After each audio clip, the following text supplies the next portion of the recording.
नमस्ते दोस्तों। इस प्रेरक कहानी को शुरू करने से पहले एक छोटा सा अनुरोध। अगर आपको ये कहानी पसंद आए तो वीडियो को लाइक करना न भूलें और हमारे चैनल को सब्सक्राइब कर लें ताकि ऐसी और भी ज्ञानवर्धक कहानियां आप तक पहुंचती रहें। साथ ही कमेंट बॉक्स में हर हर महादेव जय भोलेनाथ लिखकर अपनी उपस्थिति दर्ज कराएं। अब आइए चलते हैं इस अद्भुत कहानी की ओर। एक बार की बात है, एक घने जंगल में जहाँ पेड़ों की शाखाएं आकाश को छूती थीं और हवा में फूलों की भीनी भीनी खुशबू फैली रहती थी, वहाँ एक विशाल बरगद का पेड़ था। उस पेड़ पर अनगिनत कबूतरों का बसेरा था।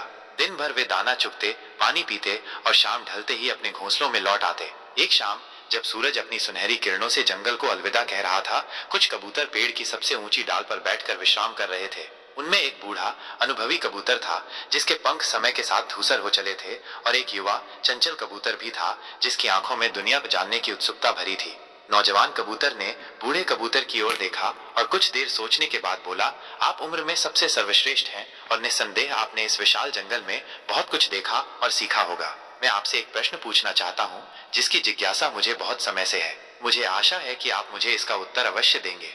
बूढ़े कबूतर ने अपनी गर्दन थोड़ी झुकाई और मुस्कुराते हुए कहा, निश्चिंत होकर पूछो मेरे बच्चे। यदि मेरे अनुभव से तुम्हें कोई लाभ मिल सकता है तो मैं सहर्ष तुम्हारी सहायता करूंगा। तब नौजवान कबूतर ने अपनी आंखें चमकाते हुए पूछा, सबसे अच्छे पति कौन होते हैं? नौजवान कबूतर की बात सुनकर बूढ़ा कबूतर क्षण भर के लिए शांत हो गया। उसकी आंखों में एक विचार मग्नता छा गई। उसने कुछ देर आसमान की ओर देखा और फिर एक लंबी सांस ली। मेरे प्यारे बच्चे, उसने कहा, तुमने बड़ा ही विचित्र और दुर्लभ प्रश्न किया है। सच कहूं तो इस प्रश्न का उत्तर मैं जानने में असमर्थ हूँ। अच्छे पति कैसे होते हैं, यह प्रश्न मेरी समझ से परे है। मेरे जीवन के इतने वर्षों में मैंने ऐसे कई रिश्ते देखे हैं जहाँ प्रेम था तो कहीं सिर्फ कर्तव्य, परंतु सबसे अच्छा कौन, यह कहना अत्यंत कठिन है। बूढ़ा कबूतर जानता था कि उसका अनुभव अभी भी सीमित है। उसे याद आया, जंगल के उस पार एक और भी बड़ा और भी ज्ञानी कबूतर रहता था जिसने संसार के कई रहस्य जाने थे। मुझे लगता है, बूढ़े कबूतर ने कहा, इस प्रश्न का उत्तर तुम्हें मेरे किसी और साथी से मिलेगा। जंगल के उस पार एक और बूढ़ा और ज्ञानी कबूतर रहता है जिसने कई युगों का अनुभव प्राप्त किया है। यदि तुम उत्सुक हो तो मैं तुम्हें उसके पास ले चलूंगा। सच कहूं तो इस प्रश्न का उत्तर जानने की उत्सुकता अब मुझे भी हो गई है। नौजवान कबूतर की आंखों में चमक आ गई। हाँ हाँ जरूर, उसने कहा। अगली सुबह दोनों कबूतरों ने मिलकर जंगल के उस पार उड़ान भरी। यात्रा लंबी थी लेकिन जिज्ञासा उन्हें खींच रही थी। आखिरकार वे एक और विशालकाय पेड़ पर पहुंचे जहां वह अत्यंत बूढ़ा और ज्ञानी कबूतर बैठा था जिसकी आंखों में मानो पूरे ब्रह्मांड का ज्ञान समाया हुआ था। बूढ़े कबूतर ने अपनी और नौजवान कबूतर की जिज्ञासा बताई और फिर नौजवान कबूतर ने वही प्रश्न दोहराया, सबसे अच्छे पति कौन होते हैं? ज्ञानी कबूतर ने दोनों को देखा और एक गहरी सांस ली। यह एक ऐसा प्रश्न है जिसका उत्तर तुम्हें किसी कहानी के माध्यम से ही मिल सकता है, उसने कहा। और फिर ज्ञानी कबूतर ने एक कहानी सुनाना शुरू किया जो उसने अपनी लंबी उम्र में कई बार सुनी और समझी थी। आरुषि और विक्रम का स्वर्ण पिंजरा। प्राचीन काल की बात है, एक सुंदर और समृद्ध गांव में जहां खेत हरे भरे थे और नदियां कलकल करती बहती थीं, वहां आरुषि नाम की एक अनुपम रूपवान स्त्री रहती थी। आरुषि का रूप ऐसा था कि गांव का हर युवक उसे एकटक निहारता रहता। उसकी आंखें हिरनी जैसी थीं, केश घटाटोप बादलों से काले और हंसी ऐसी कि मानो झरने की संगीत हो। उसके माता पिता जो अपनी बेटी से बहुत प्यार करते थे, हमेशा उसके सुख की कामना करते थे। वे चाहते थे कि आरुषि का विवाह एक ऐसे व्यक्ति से हो जो उसे जीवन भर सुख और समृद्धि दे। एक दिन उनके गांव में विक्रम नाम का एक अत्यंत धनी व्यापारी आया। विक्रम की दौलत की चर्चा दूर दूर तक फैली हुई थी। उसके पास बड़े बड़े महल थे, सोने चांदी के ढेर थे और उसके व्यापारिक संबंध कई राज्यों तक फैले थे। आरुषि के माता पिता ने जब विक्रम की विशाल संपत्ति और उसके ठाट बाट को देखा तो वे अत्यंत प्रभावित हुए। उन्हें लगा कि विक्रम से बढ़कर उनकी बेटी के लिए कोई और उपयुक्त वर नहीं हो सकता। उन्होंने विक्रम को आरुषि के लिए सबसे अच्छा पति मान लिया। विक्रम ने भी आरुषि को देखा और उसके रूप पर मुग्ध हो गया। उसने तुरंत आरुषि के माता पिता के सामने विवाह का प्रस्ताव रखा। माता पिता ने खुशी खुशी अपनी बेटी का हाथ विक्रम के हाथ में दे दिया। उन्हें विश्वास था कि आरुषि का जीवन अब स्वर्ण से भर जाएगा। आरुषि का विवाह विक्रम से धूमधाम से हुआ। विक्रम ने सचमुच आरुषि के लिए कोई कसर नहीं छोड़ी। उसने उसे एक शानदार महल में रखा जिसकी दीवारें संगमरमर की थीं और छत पर सोने की नक्काशी थी। आरुषि के लिए हीरे जवाहरात के हार, कंगन और अंगूठियां खरीदी गईं, जिनसे वो हर दिन लदी रहती।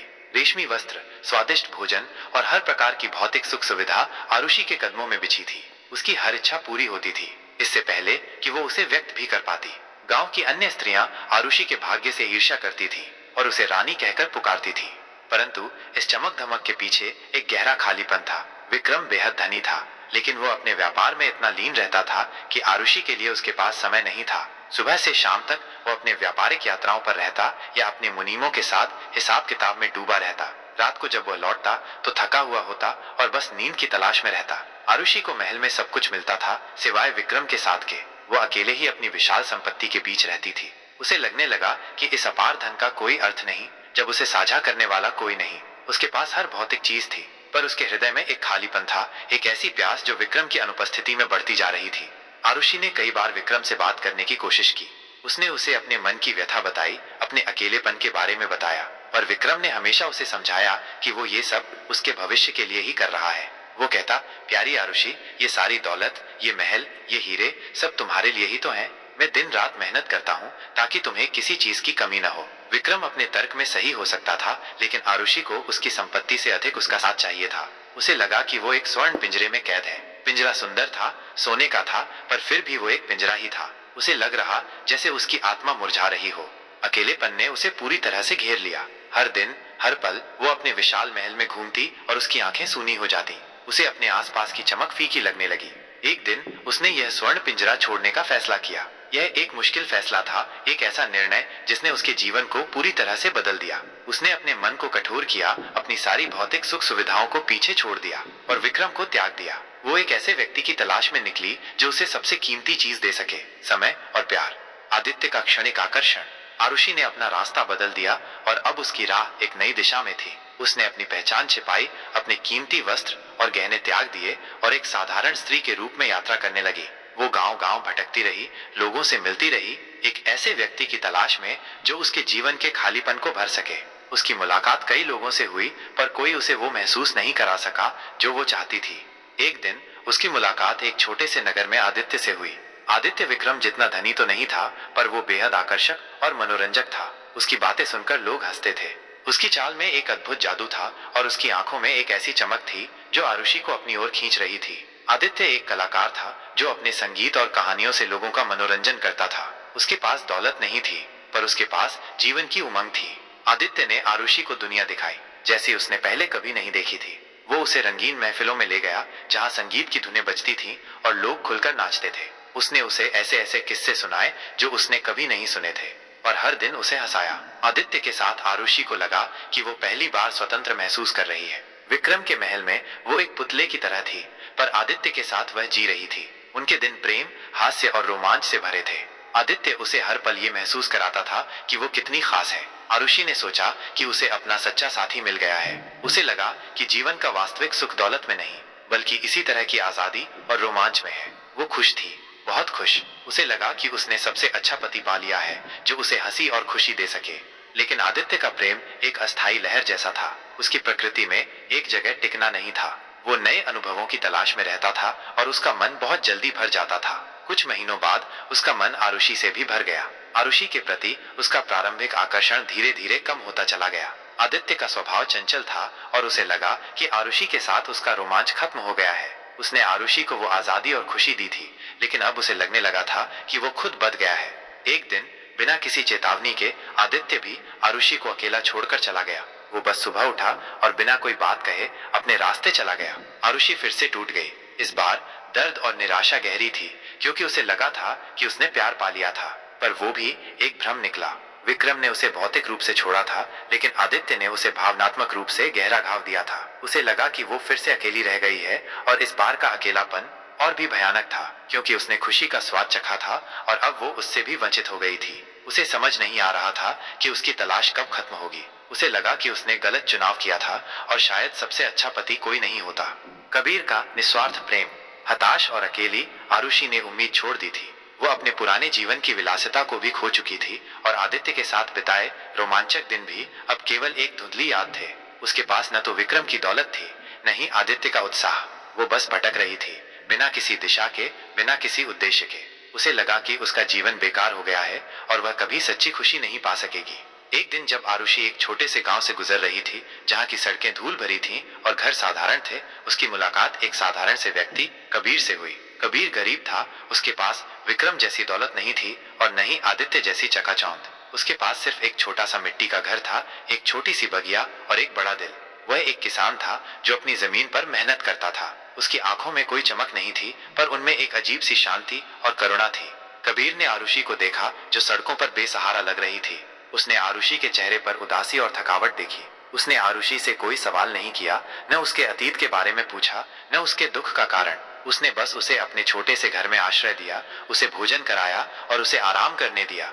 कबीर ने आरुषि को समझना शुरू किया। वो उसके साथ बैठता, उसकी बातें सुनता और उसे समय देता। आरुषि ने उसे अपनी कहानी सुनाई, विक्रम के महल की, आदित्य के साथ रोमांच की और फिर अपने अकेलेपन की। कबीर ने सब कुछ धैर्य से सुना, बिना किसी निर्णय के। उसने आरुषि के आंसू पोंछे और उसे हंसी के पल दिए। उसने उसे छोटी छोटी बातों में खुशी ढूंढना सिखाया। सुबह की ताजी हवा में, सूरज की सुनहरी किरणों में, चिड़ियों के चहचहाने में, अपनी छोटी सी बगिया के फूलों में।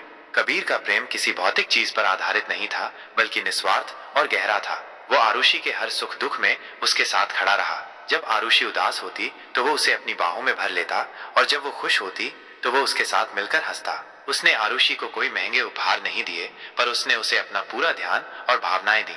उसके पास देने के लिए केवल उसका समय और उसका सच्चा दिल था, जो आरुषि के लिए सबसे कीमती साबित हुआ। उसने आरुषि को यह सिखाया कि सच्चा प्रेम भौतिक सुख सुविधाओं में नहीं, बल्कि एक दूसरे को समझने और स्वीकार करने में होता है। सच्ची खुशी का अर्थ। धीरे धीरे आरुषि ने महसूस किया कि कबीर का प्रेम ही वो चीज है जिसकी उसे हमेशा तलाश थी। विक्रम ने उसे दौलत दी थी, आदित्य ने उसे रोमांच, पर कबीर ने उसे अपनापन और स्थिरता दी। उनके दिन सादगी भरे थे, पर उनमें संतुष्टि और खुशी थी। उन्हें महंगे उपहारों की जरूरत नहीं थी, क्योंकि उनके पास एक दूसरे का साथ था। आरुषि को आखिरकार एक ऐसा जीवन साथी मिला था जिसने उसे मूल्यवान महसूस कराया, जिसे उसकी आत्मा की परवाह थी, न कि उसके रूप या धन की। आरुषि और कबीर का जीवन प्रेम और हंसी से भर गया। आरुषि ने यह सीख लिया कि जीवन में प्रेम से बढ़कर और कोई चीज खुशी नहीं देती, न दौलत, न रूप और न ही क्षणिक आकर्षण। सच्चा सुख और स्थायी शांति केवल एक दूसरे को दिए गए समय, समझ और अटूट प्रेम में निहित है। उसने ये भी सीखा कि सबसे अच्छा पति वो नहीं होता जो सबसे धनी हो या सबसे आकर्षक हो, बल्कि वो होता है जो तुम्हें समझता है, तुम्हें समय देता है और तुम्हें निस्वार्थ भाव से प्यार करता है। ज्ञानी कबूतर ने अपनी कहानी समाप्त की और नौजवान कबूतर की ओर देखा, जिसकी आंखें अब चमक रही थीं। तो मेरे बच्चे, ज्ञानी कबूतर ने कहा, तुमने सुना, सबसे अच्छे पति वे नहीं होते जो दौलत देते हैं या क्षणिक आनंद देते हैं। सबसे अच्छे पति वे होते हैं जो तुम्हें समय देते हैं, तुम्हें सुनते हैं, तुम्हें समझते हैं और तुम्हें निस्वार्थ भाव से प्यार करते हैं। वे तुम्हें वो महसूस कराते हैं जो सबसे कीमती है, मूल्यवान और सुरक्षित। नौजवान कबूतर ने सिर झुकाकर ज्ञानी कबूतर को धन्यवाद दिया। उसे अपने प्रश्न का उत्तर मिल गया था। बूढ़ा कबूतर भी संतुष्ट था, क्योंकि उसे भी एक गहरा सत्य जानने को मिला था। और इस तरह वे तीनों कबूतर शांति और समझ के साथ बैठे रहे, जैसे जंगल की रात उनके ज्ञान को अपने आंचल में समेट रही हो। अगर आपको ये कहानी पसंद आई हो और इसने आपके मन को छुआ हो, तो इस वीडियो को लाइक करना न भूलें। आपका एक लाइक हमें ऐसी और भी प्रेरणादायक कहानियां बनाने के लिए प्रोत्साहित करेगा। धन्यवाद।